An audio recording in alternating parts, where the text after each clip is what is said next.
하나님의 뜻을 넘어서거나 그것과 무관한 단순한 허용은 없다. 여기에 또한 하나님은 자기 의지에 따라 사탄 자신과 사악한 사람들을 굴복시키거나 이끄시거나 하신다고 전하는 다른 본문들이 있다. 이로부터 더욱 어려운 질문들이 야기된다.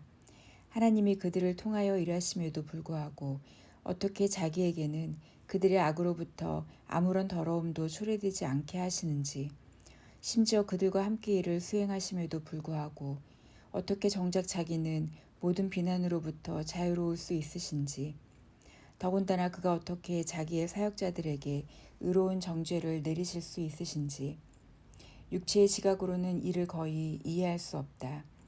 여기에서 행하는 것과 허용하는 것 사이의 차이가 발견된다. 하나님은 자기의 손과 주권 아래에 있는 사탄과 불경건한 자들 모두의 악의를 그것이 무엇이든 자기의 목적에 부합한 방향으로 지도하시고 그들의 범죄들을 이용하셔서 자기의 심판들을 수행하시는데, 많은 사람들은 이 어려운 문제를 풀 수 없는 것처럼 여긴다. 그들이 거짓의 비호를 받는 가운데 전적으로 사악한 표지를 내세워 하나님의 의를 그릇되게 주장하려고 무모하게 덤비지만 않는다면 부조리를 드러내는 외양의 놀란 자들의 절제는 아마 용서받을 수 있을 것이다. 그들은 하나님이 뜻하시고 명령하셔서 눈이 멀게 된 사람이 그 눈멈으로 인하여 곧바로 형벌을 받게 되는 것이 부조리하다고 여기고, 이런 일이 하나님의 뜻에 의해서가 아니라 그의 허용에 의해서 일어난다고 핑계를 댐으로써 도피처를 찾는다. 그러나 하나님은 자기 자신이 행하신다고 공공연히 선언하심으로써 이러한 회피를 꾸짖으신다.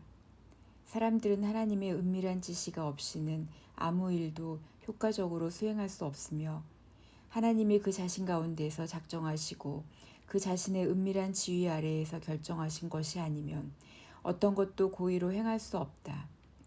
이는 무수하고 명백한 증언들로서 입증된다. 우리가 이전에 시편으로부터 인용했던 하나님은 원하시는 모든 것이 행하셨나이다 라는 말씀은 분명 사람들의 모든 행위에도 해당한다. 여기에서 전하듯이 만약 하나님이 전쟁들과 평화의 주관자이시라면 어떤 예외도 없는 이 사실을 두고 사람들은 자기들의 맹목적 충동에 따라 하나님의 무지 혹은 침묵 가운데 무모하게 삶을 영위해 나간다고 누가 감히 말할 수 있을 것인가. 이와 함께 특별한 예들을 통하여 우리는 본 사안을 비추는 더 많은 빛을 찾을 수 있다. 욥기 1장을 통하여 우리가 알고 있듯이 자원에서 순종하는 천사들과 다를 바 없이 사탄은 자기를 하나님 앞에 세워 그의 명령들을 받고자 한다. 사탄은 다른 방식으로 다른 목적을 가지고 이렇게 하는 것이지만 하나님이 그렇게 원하시지 아니하시면 그 무슨 일도 착수할 수 없다. 비록 거룩한 사람을 곤경에 처하게 하는 단순한 허용이 그때 더하여진 것 같아 보여도 우리는 하나님이 사탄과 흉악한 강도들을 일꾼으로 삼으신 그 연단의 조성자시라는 사실을 추론하게 된다. 왜냐하면 주신 이도 여호와시요 거두신 이도 여호와이시오니 하나님께 즐거움이 되는 일이 그대로 이루어질지라 라는 말씀이 참되기 때문이다. 사탄은 사력을 다하여 거룩한 사람이 광난에 이르도록 몰고 간다. 스바 사람은 잔인하고 불경건하게 덤벼들어 다른 사람의 재산을 강탈한다. 욥은 자기가 모든 소유를 탈취당하여 거지가 된 것이 하나님의 뜻에 맞았다는 것을 깨달았다. 사람들과 사탄이 어떤 선동을 일삼는다 해도 그 열쇠를 쥐고 계신 분이 하나님이시니 그는 자기의 심판들을 수행하시기 위하여 그들의 노력들을 자기가 원하시는 다른 방향으로 돌리신다. 하나님은 위선에 빠진 왕 아합이 속임당하기를 원하신다. 이를 위하여 자기의 일을 마귀에게 부여하셔서 확실한 명령을 안고 보냄을 받아 모든 선지자의 입 안에 머무는 거짓 영이 되도록 하신다. 아합의 눈먼과 광기가 하나님의 실판일진데 단순한 허용이라는 허구는 사라지고 말 것이다.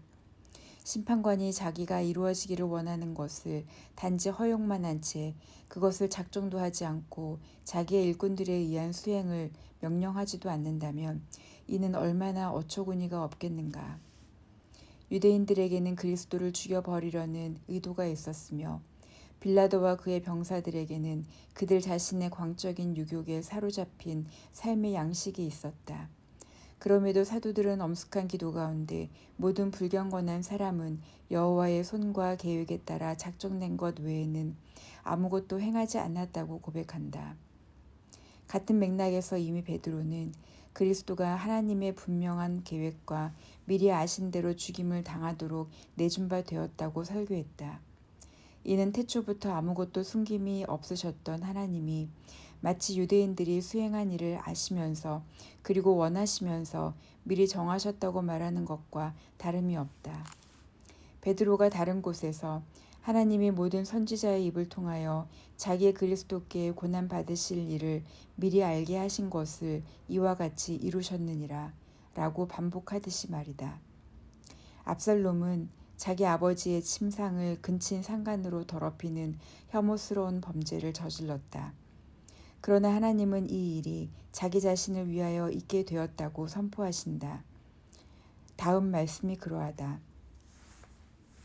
너는 은밀히 행하였으나 나는 온 이스라엘 앞에서 백주의 이 일을 행하리라. 예레미야는 갈대아 사람들이 유다에서 행한 온갖 만행에 나타나는 잔혹함이 하나님의 일이라고 선포한다. 이런 이유로 느부갓네살은 하나님의 종이라고 불린다. 여러 본문에서 하나님은 자기의 쉑쉑하는 신호로서, 자기의 나팔 소리로서, 자기의 주권과 명령으로서 불경건한 자들을 일으켜 전쟁으로 내모신다.